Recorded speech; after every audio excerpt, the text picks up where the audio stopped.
Hello everyone, আমাদের কিচেনে আপনাদের স্বাগতম। আমরা আজকে রান্না করব চাইনিজ সবজি।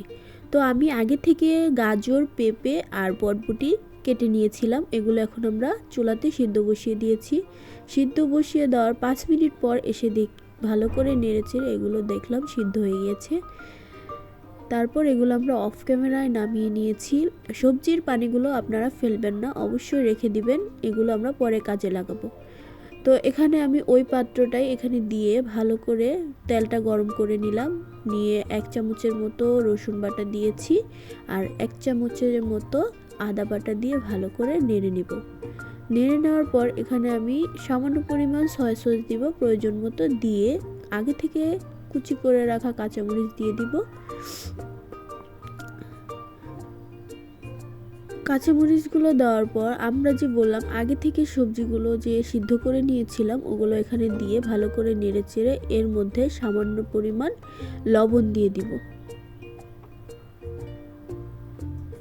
সামান্য পরিমাণ লবণ দিলাম। এরপর 2 চামচের মতো গোলমরিচের গুঁড়া দিয়ে দিব।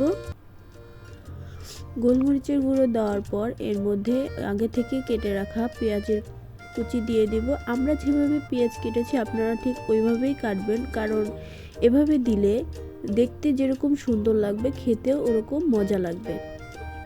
তো এর মধ্যে আমরা বলেছিলাম যে সবজির পানিগুলো আমরা রেখে দিয়েছি, সেগুলো এখানে অল্প করে দিয়ে দিবেন।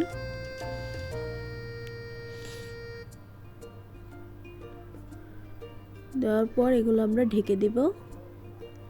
5 মিনিট পর এসে এগুলো একটু নেড়েচেড়ে নেব। এরপর আপনারা একটা ডিম নিয়ে নেবেন, ডিমটা বাটির মধ্যে ফাটিয়ে নেবেন, ভালো করে ফাটিয়ে নেবেন, কুসুমটা যাতে ভালো করে মিশে যায়।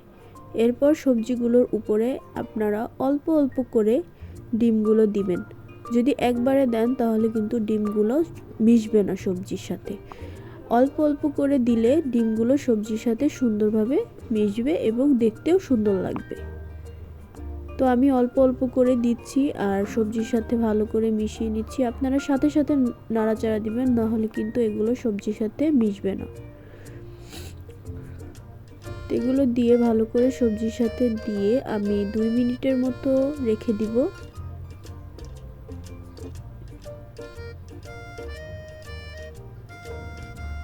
দুই মিনিটের মতো রেখে দিয়ে এখন আমি এগুলো ঢেলে নিব।